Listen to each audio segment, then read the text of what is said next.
I have doubts if I'm going to post this because I look so bad. But if there's somebody out there and you've done a lot and you know you love people, you know you do, search your heart.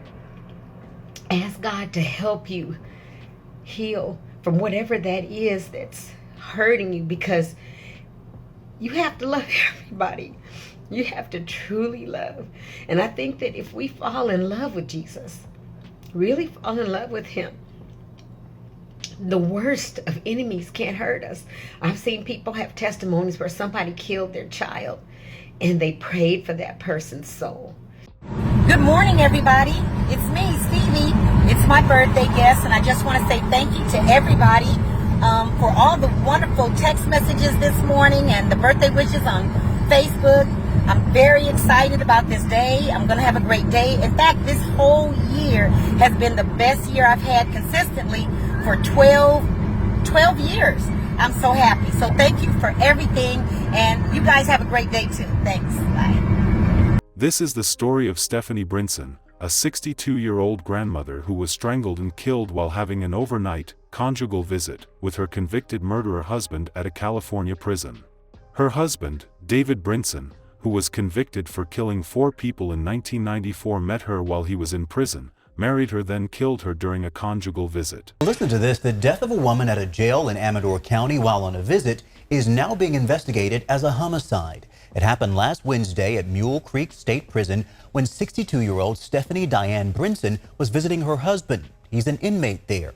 What led to this crime and what led this nice woman to a convicted killer? Let's find out.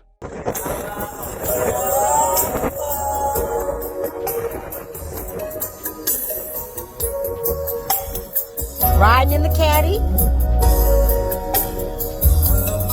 Happy birthday to me.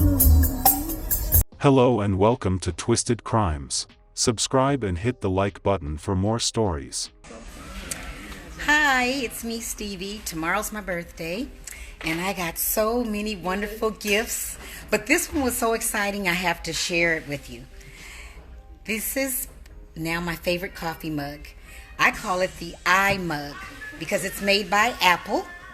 However, it comes with an app. You download an app. It's like $100 mug, and I can control the temperature of my coffee all day long. So I'm real excited about that. That's like my favorite birthday gift. Anyway, thank you. This story takes us to Oakland, California. Just 24 kilometers from San Francisco and an hour from the Napa and Sonoma wine regions, Oakland is a gateway to the rest of Northern California. Oakland, California, is where 62-year-old Stephanie Brinson called home. Hello, social media. Hi, hey, everybody. This is Stevie D coming to you live from Hair Elite, located at 13420 Hawthorne Boulevard, Hawthorne, California. I just want to say I'm super excited about our new administrator. Yay! Thank you for everybody that applied. You were awesome. Everybody was amazing, but of course we could only choose one. Stephanie was a woman of God who did many things. She loved to talk a lot about God. I don't much like to do videos because I don't like the way I look in pictures. But this morning after my run, or during my run, I was talking to God and just saying how much pain I'm always feeling. And why do I have to go through so much? I realized, I'm a pretty happy person. I got a lot of great things going, but I suffer a lot of heartaches. And I feel like maybe somebody else can attest to this. You might be a very giving person, and a lot of times you do a lot of wonderful things. But I've been praying for like 45, 50 days now, the same thing. And God told me that, my heart needs to be even softer. And I was like, oh my God, I've suffered hundreds of thousands of dollars in loss because my heart being soft, people walking over me doing things. What could you possibly be talking about? And I'm like, but there is something I harbor deep in my heart, kind of a little hatred for someone. And I've been praying and asking God, please take this away. Don't let me feel like this. And he said, I'm a God of my word, Stevie. He said, I truly love you, and I know your heart and that you love people. He said, but you have somebody that you hate, and that's my child. And I was like, God, but the wrong that was done. And he said, well, greater wrong had been done to my son. He said, but he still loved you enough to save your soul. And I said, I understand, God, but I'm not him. I'm not Jesus. You know, what do you want me to do? How can I get rid of this? And he said, you need to fall in love with Jesus. And I said, I love the Lord. He said, no, fall in love with Jesus. If you fall in love with Jesus, nothing can really hurt you like that. Nothing.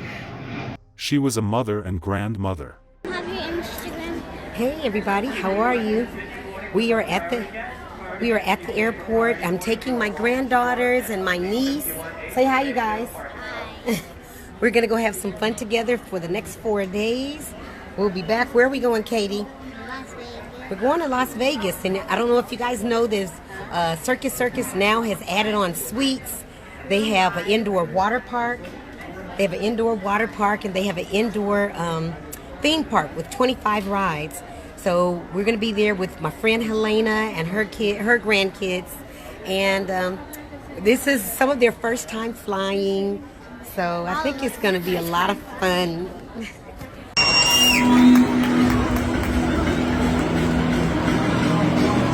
Hi, Kylo! And then Mary Kay and Ricky are right over there. I can't find them. They're really close somewhere. I don't. She loved everyone around her, and they loved her too. Hey, you know it's that time again. Woo-hoo. Me and my son, my daughter-in-law. Good time, good time.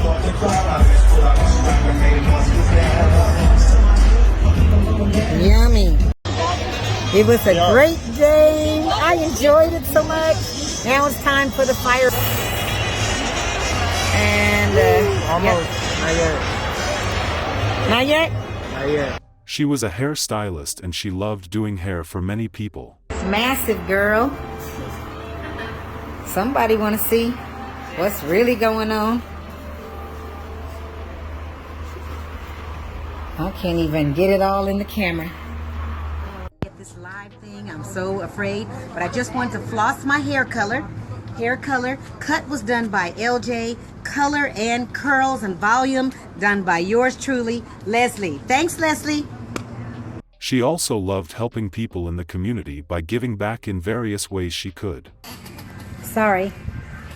Hello. Hi, everybody. I hope I'm doing this right. I just wanted to take a moment to say thank you so much to everyone that donated, to the family, the mom, and the 4 children. You guys, so amazing. Brought everything to the salon. We got everything from washcloths, sheets, blankets, to full furniture, couches, bedroom sets, just you name it, everything. The house is completely furnished. The kids are exciting. I don't know if everybody knew the story. There was brought to my attention a family that witnessed a murder. However, the family was homeless. So the police with Department of Social Services did put them in a place, so they're not on the streets anymore. However, they had absolutely nothing in the house. So Harry Lee helped me out, and we put word out on the street and through email, and we got plenty of donations. So I just want to thank everybody so much for your prayers. Those of you who didn't physically have anything to donate, thank you so much though anyway. Everybody have a wonderful, blessed day. Well, I'm not looking my best right now, but God needs to be glorified, so I'm sharing this message, whoever wants to hear it. I put out an email to all of our clients just asking to help us with getting a wheelchair for a person that was, a 95-year-old woman who was somewhat abused or neglected, more so. Not abused, but neglected. And she needs a wheelchair to be able to get to the doctor and everything. And I put out an email, and within less than 15 minutes, 2 wheelchairs, got an electric one and a regular one. God is so good, and he deserves all the glory and honor, and I'm so grateful for what he does. I love our clientele. They're amazing. Stephanie was also a very active lady who took her health very serious. Okay, riding a bike. We're getting ready to turn it in, though. It's beautiful out here. Are you back there, PJ? I was trying to see if I can see you. Hey, I just got the message from this morning that Dee Dee said if we do 25 jumping jacks and post it on our page, post it on the challenge page, and then tag a couple of friends, we could get 3 tickets added to a pot that gives us a chance at getting $50. And since I've been lucky a few times, I think I'm going to try it again. Here we go. 1, 2, 3, 4, 5, 6, 7, 8, 9, 10, 11, 12, 13, 14, 15, 16, 17, 18, 19, 20, 21, 22, 23, 24, 25. 25 before bedtime. Whenever she is not doing anything, she tried living her life to the fullest. Hi, I'm here at the Playboy Jazz Festival. I'm the first one of all my clan to arrive. Yep, nobody's here yet. I got a great seat. I'm excited, and I'll be checking in a little later. She went out doing a lot of things that made her happy. Here we go. Hey, I'm at Rams training day, ready to go.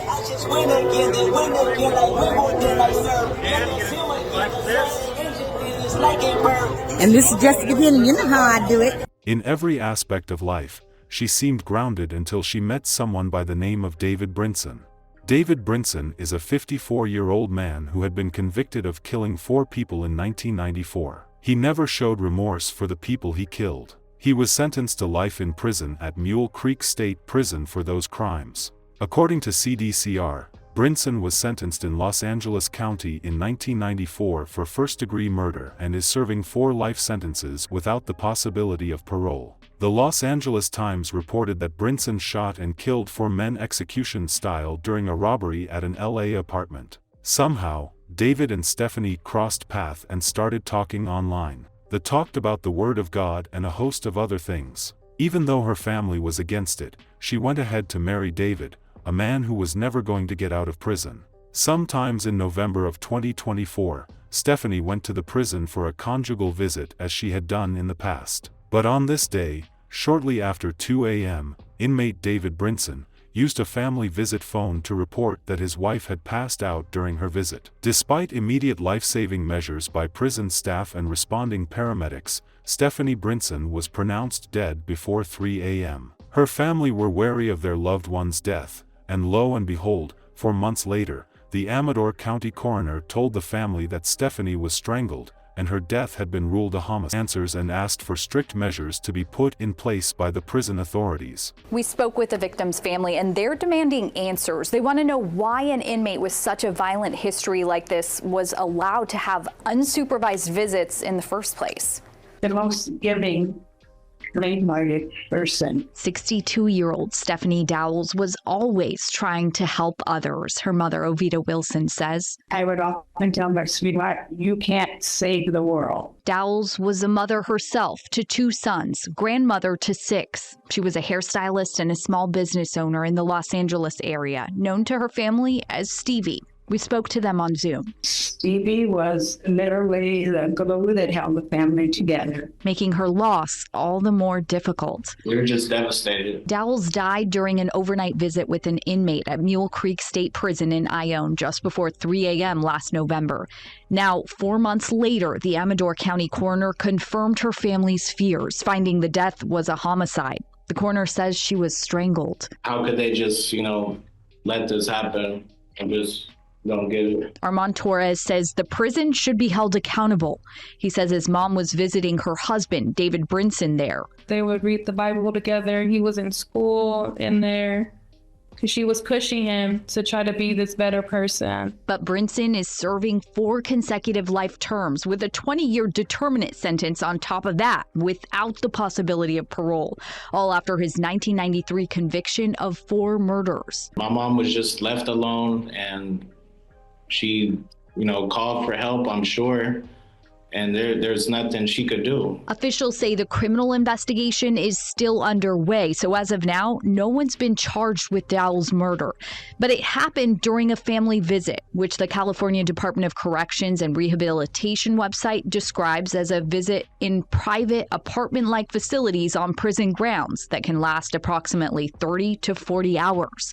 It was just after 2 a.m. on November 13th when CDCR says Brinson used the phone in that apartment-like facility to tell officers his wife had passed out. Given the history that this guy has already, we kind of just, wanted to know, how is it even, possible for them to be unsupervised? The CDCR website shows inmates blocked from those privileges are limited to those on death row, those convicted of sex offenses, those going through the reception process upon arrival to a prison, or anyone under disciplinary restrictions.